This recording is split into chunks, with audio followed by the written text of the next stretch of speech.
दिल्ली में चुनाव का बिगुल फूंका जा चुका है और दिल्ली प्रदेश कांग्रेस की जो कोर कमेटी है वो लगातार जगह जगह जाकर के मीटिंग ले रही है, प्रेस कॉन्फ्रेंस कर रही है। हाल ही में दिल्ली प्रदेश कार्यालय में एक प्रेस कॉन्फ्रेंस रखी जिसमें देश भर के तमाम बड़े पत्रकारों ने शिरकत की। उद्देश्य था दिल्ली को स्वास्थ्य के क्षेत्र में कैसे आगे रखा जाए। इसी को लेकर के जीवन रक्षा योजना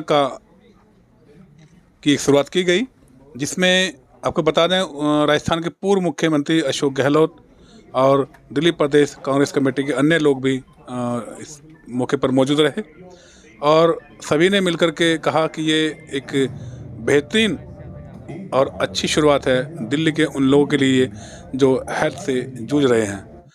जबकि केजरीवाल ने इससे पहले दिल्ली में हेल्थ को लेकर के पूरा खुला रखा हुआ कि कोई भी व्यक्ति दिल्ली सरकार के अंडर आने वाला कोई भी व्यक्ति, दिल्ली का रहने वाला कोई भी व्यक्ति दिल्ली के किसी भी सरकारी या हॉस्पिटल या प्राइवेट हॉस्पिटल में अपना इलाज कहीं तक भी करा सकता है।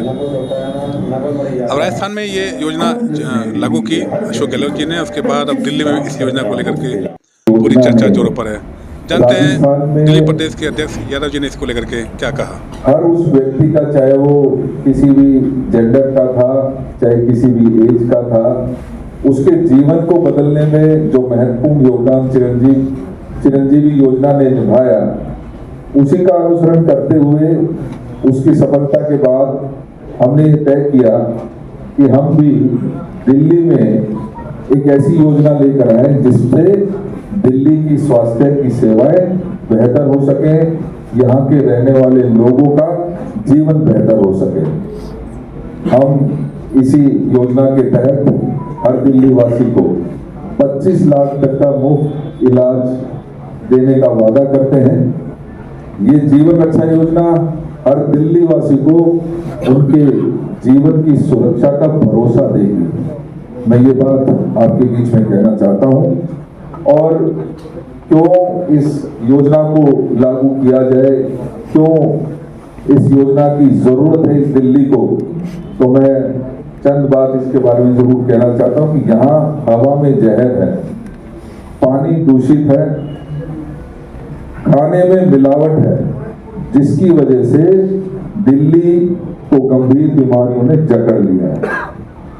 क्योंकि यहाँ पर हवा में आप समझते हैं कि किस तरीके से दूषित हवा पिछले कई सालों से लगातार होती जा रही है। जैसे पानी दूषित है और खाने में मिलावट है, ये बड़ा कारण है कि आज दिल्ली लगभग बीमार सी नजर आती है।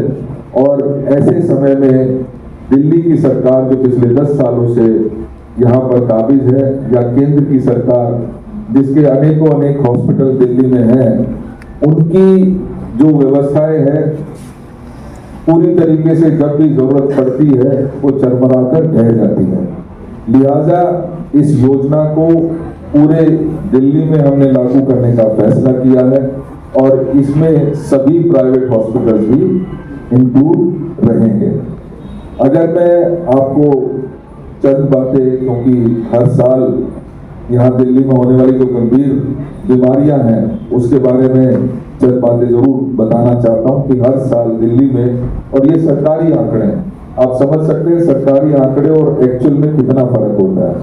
तो सरकारी आंकड़े के अनुसार भी दिल्ली में 10,183 केसेस डेंगू के होते हैं और इसी प्रकार से डायरिया के लगभग 1,63,388 केसेस सरकार ये कहती है कि हमारे यहाँ पर होते हैं। एक्यूट रेस्पिरेटरी इन्फेक्शन जो हवा में प्रदूषण की वजह से होता है, या टाइफाइड 14,256 ऐसे केसेस पानी के जो दूषित पानी हमें पूरी दिल्ली में सप्लाई किया जा रहा है उसकी वजह से टाइफाइड का और डायरिया के बहुत सारे केसेस यहाँ दिल्ली में लगातार रिपोर्ट हो रहे हैं। एक्यूट रेस्पिरेटरी इन्फेक्शन की बात करें तो 3,81,292 केसेस रजिस्टर्ड हुए हैं। निमोनिया के इन्फेक्शन को कैरी करने वाले 12,326 ऐसे केसेस हैं। टीबी के 76,831 केसेस। और इसी प्रकार से अगर मैं बात करूं कि डायबिटीज के, स्ट्रोक और कैंसर की बात करें तो लगभग 97,484 लाख लोगों को इसकी जरूरत पड़ी है। और ऐसे में जो हमारा सरकारी स्ट्रक्चर दिल्ली का है तो वो पूरी तरीके से नाकाफी साबित हुआ है। इस सरकार ने वादे बहुत किए थे। हमने दिल्ली को हेल्थ कैपिटल बनाने में एक बहुत महत्वपूर्ण योगदान दिया था। हमारे समय में बड़े नए हॉस्पिटल्स खुले थे। उसके बारे में मैं विस्तार से अलग से चर्चा जरूर करूंगा, क्योंकि उस समय माननीय योगानंद शास्त्री जी, किरण जी और नरेंद्र नाथ जी का बहुत उसमें योगदान रहा है।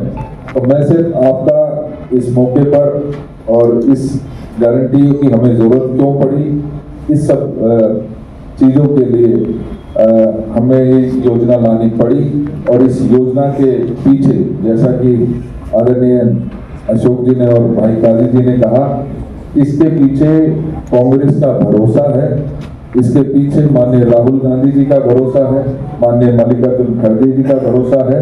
और इसके पीछे इसको पूरी तरीके से अच्छे तरीके से लागू करने में राजस्थान के माननीय पूर्व मुख्यमंत्री अशोक गहलोत जी का भरोसा हम साथ लेकर चले हैं। दिल्ली को यह भरोसा दिलाना चाहते हैं कि कांग्रेस आपके स्वास्थ्य के प्रति चिंतित है और आपके स्वास्थ्य की गारंटी अब से जब 5 तारीख आएगी, 8 तारीख को रिजल्ट आएगा, उसके तुरंत बाद से दिल्ली के हर उस व्यक्ति की जिम्मेदारी कांग्रेस की होगी कि उसका स्वास्थ्य ठीक रहे। बहुत बहुत धन्यवाद। Thank you. खैर, चुनाव का माहौल है और तमाम पार्टियां अपने अपने वादों को लेकर जनता के बीच है। तमाम पार्टियां अपने अपने वो क्या करेंगे सरकार बनने के बाद उसको लेकर के जनता के बीच में। लेकिन जनता अब ऊँटों को किस करवट बैठाएगी, या किस पार्टी का सरकार बनेगी, या किस पार्टी का ऊँट की करवट बैठेगा, ये तो आने वाला वक्त ही बताएगा कि कौन जीतता है और कौन किन वादे पूरे करता है।